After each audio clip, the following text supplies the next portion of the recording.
Here's the refinement of the skill that leaders must have: to attack the problem but not the person. We also express this particular part called attack and confess. One of the best ways to attack something is to confess you've had the problem. Use yourself as example one. Then use some others we call third party. Let me tell you about Mary. If Mary was here, she would confess, but she isn't here, so I'll confess for her. She put it off. She had the problem. And if she was here, she might even try to persuade you with tears.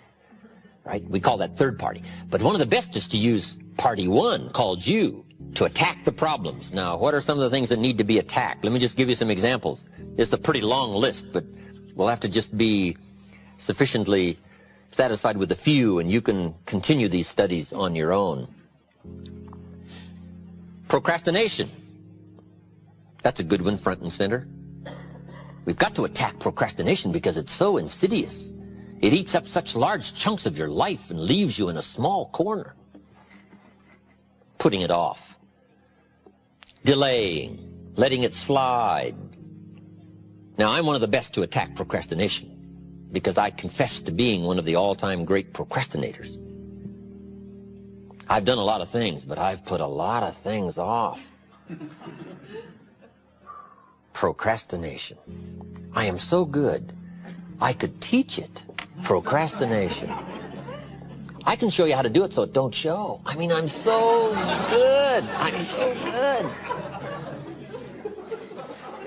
But I also know the pain of procrastination. I also know the regret that comes from procrastination. I can also show you pieces of my life missing, never to be repaired, because I let it slide. Now, see, if we all studied our own lives, and we're trying to help somebody with this insidious disease of procrastination and putting it off, front and center, we use ourselves as best example, because you feel the strongest about your own experiences and your own emotions. Do you think you could help somebody with procrastination? Developing this skill of going back, rehearsing your own life, and coming up with the essence of the emotion and the experience to try to illustrate to somebody how insidious it can become and how devastating it can leave your life and what'll be missing if you let it slide. That's what we call learning to attack the problem. Now, underline the word attack. It's very important to go after the insidious. The great leader of the Christians says, "The things I once hated I now love. The things I once loved I now hate." It's so important to incorporate both love and hate in the same conversation. Now, let me give you the dilemma. This stuff isn't easy. It's so easy to be careless with words and get the wrong reaction. What if you meant to say, "What's troubling you?" and instead you said, "What's wrong with you?" Can you imagine the difference? Just the mistake of one small word means all the difference in the world in the kind of reaction that you get. But here's the dilemma. To attack the problem but not the person. God's got the same dilemma. God says, "I love you, but I hate your sinful ways." Now, see, that's a challenge, to show somebody that you love them but you hate. How do you put love and hate in the same sentence? I'm telling you, it is essential to show your contempt for the problem and your concern for the value. These are not easy skills. You don't walk these summits of intellectual thought and word choice and emotional content and precision. You don't learn these overnight. But your commitment to excellence in communications can make all the difference in the world in how your economic and social and personal world works out. And here's part of the challenge. God says, "I love you, but I hate your sinful ways." Now, since me and my sinful ways are bound up so close together, I tend to take that personal. And God has to say, "No, no, no, let me make it clear one more time. I love you, but I hate your sinful ways." See, we've got to make that clear. You got to make it clear to your children. I love you, but I hate what you're doing and what it's doing to you. So you got to learn to put love and hate in the same sentence and to make the insidious as devastating and as ominous as it should be, and make the opportunity as bright as it can be. But we've got to learn to paint by language and by emotions how much we hate the wrong in order to develop the good. And this is some stuff you can't be mild with. See, you can't take the mild approach to the weeds in your garden. You've got to hate weeds bad enough to go kill them. You say, well, I've learned to handle this stuff. This is not stuff you handle. This is stuff you devastate. This is stuff you've got to kill. If something is going after some treasure and some value, you've got to go after it with a high, hateful attempt by word, by language, by emotions, whatever is necessary to get the job done to illustrate the evil and the possibility of good. Now, these are not easy skills. But if you want to extend your reach, in my opinion, you just have to engage in the confrontation. It's where the values are. Let me give you a good philosophical phrase. All values must be won by contest. All values must be won by contest. And after they've been won, they must be defended. You say, wow, you've put a pretty heavy task on us. That's what life is all about, a pretty heavy challenge. We don't give large trophies for small effort. If you want to win high health, if you want to win high wealth, if you want to extend a long reach in touching people's lives, you got to engage in some of these extra powerful disciplines. And one is to secure the territory by vigor, and the other is to defend it with equal challenge. Attack. Procrastination. Here's another good one, blame. I engaged in this the big share of my life until I met Mr. Show. I used to blame my negative relatives. I used to blame the government. I used to blame taxes. I used to blame prices. I said, it costs too much. Show said, no, let's cover the real problem. You can't afford it. I thought, wow, I never looked at it like that before. Shoaff said, sir, you must intellectually understand, it's not it that's your problem. It's you that's your problem. It's not out there that's the problem. Out there is like it's been for 6,000 years. You can't cure that. But what you can cure is errors in judgment, errors in attitude, errors in activity, errors in misjudging results. I found that the errors were within. But see, he had to go after me on that point. Here's the next one. Excuses. Wow. We've got a million. I'm too short. I'm too tall. I'm too old. I'm too young. I don't have the money. I don't have the experience. On and on and on with the excuses. Learning to attack. Very important. Now, here's what we call tools of last resort. Here's part of the attack you can use. And if you learn these skills, no telling who you can help. But you must save these for what we call tools of last, underline last resort. These are some things you don't use up front. Here's the first one, a direct attack. You've got to be very careful of a direct attack so that it not be misjudged in severity. Next is scolding. Got to be very careful of scolding. You only use it as a last resort. Somebody walks in late, and you say, where have you been? See, that's loaded with insinuations. Loaded. You got to be very careful. Only use it as a last resort. If you have to resort to it, you have to, but don't use it up front. Okay, we call save these. Save these for when the occasion calls for such harsh language to go after something. And the last one is sarcasm. Sarcasm can be useful, but you got to save it. Who do you think you are? See, that's powerful language, but you got to save it for when it is meaningful to use such powerful language. Matters of the heart are delicate. Here's what we teach. Don't operate on the heart with a hatchet. When you use these tools, you got to be very careful to save the value and go after the problem. Now let me give you the real clue. The more you care, the stronger you can be. People don't mind you using strong language about insidious things. They don't mind you becoming sharp, powerful. As long as you care, and the more you care, the stronger you can be. I don't mind a minister consigning my soul to hellfire for my sinful ways. I don't mind that, as long as he does it with tears and not with joy.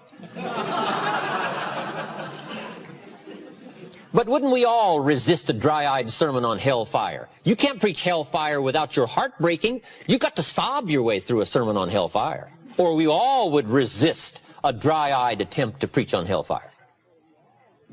Why? A simple, obvious lack of really caring.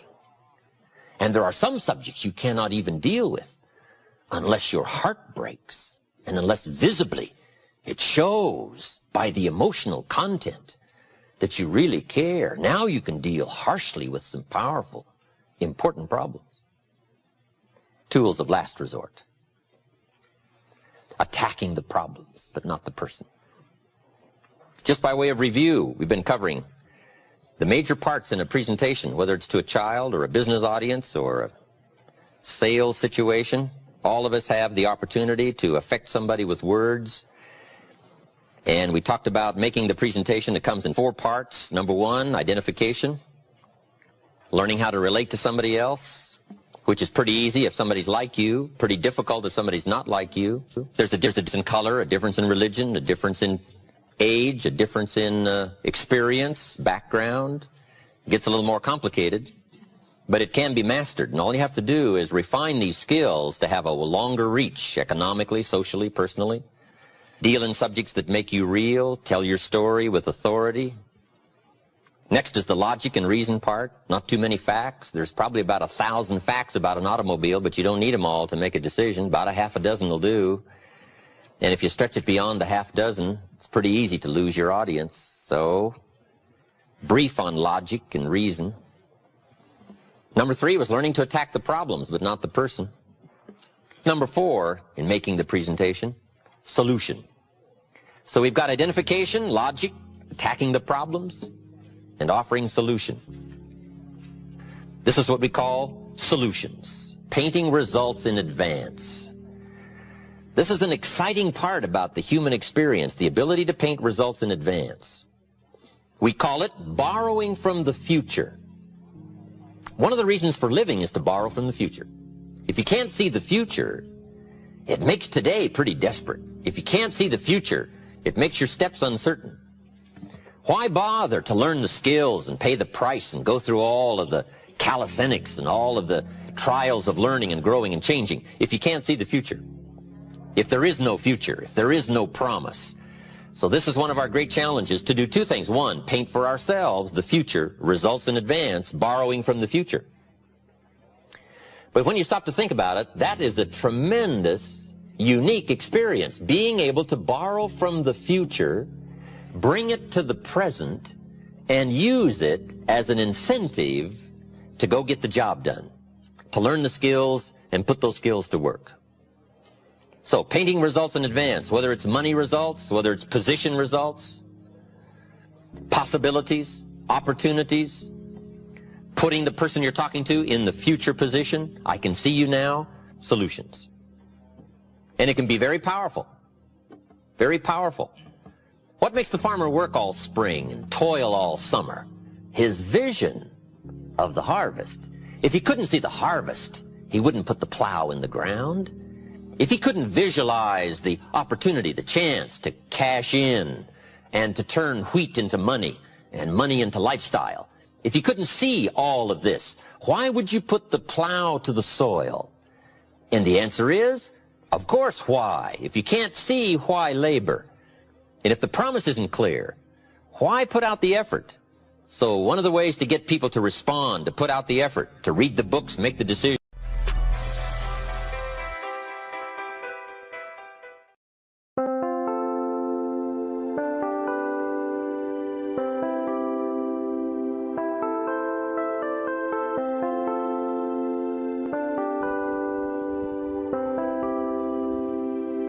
Chẳng được quên khi cơn mưa đêm lại về. Em đã quên lời thề và ta như đông chìm sâu. Không gần mới em anh nhận màu. Yeah, ooh, I'm just gonna run away my còn là những cơn mưa vô giá cho bên mưa em không mơ hay nhẹ. Anh một đêm mơ chỉ cần bên em không được cơn nhớ và trôi không còn nhớ và người ta bên nhau như ngã tớ. Muốn nhớ về say em chỉ có mấy em ở đây và anh như muốn chết đi nhưng không muốn em mãi mãi. Tình yêu làm cho ta đau đầu không em như mà mơ mộng. Anh như đêm mong cầu và mưa bên em ngủ sầu. Chắc có mà mai để mà mơ chỉ có bên em nhưng là khó mơ. Em ở nơi xa em một bên ai anh không mong gì hơn chỉ mong em sẽ ở đây ôm anh thật gần. Anh chỉ mong đôi ta được có nhau mà đừng em đâu anh có em một đêm bên anh có em. Ta sẽ trao nhau môi hôn thật sâu ôm anh cứ mưa bằng ngâu và em chỉ nằm đâu.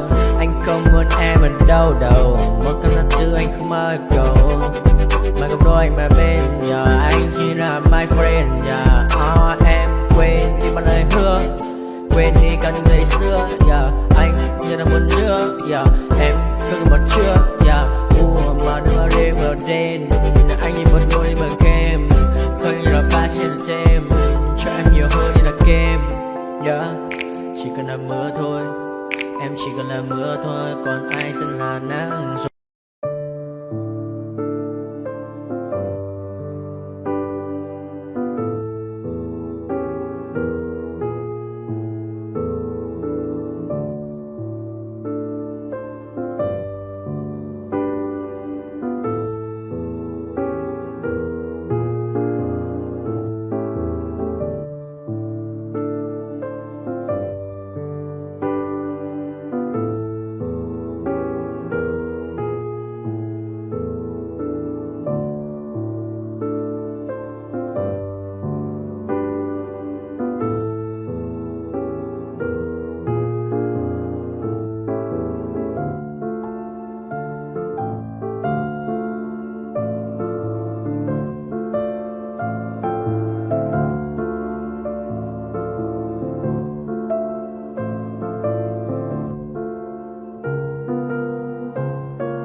to my party, we're just getting started. A life is a dream or a nightmare scarring. Hand me a drink cause I think I'm going all in. Get me a shrink who can catch me when I'm falling. Cover up my scars, flip the handlebars, crashing in my car, wake up in a bar. I'll be a superstar.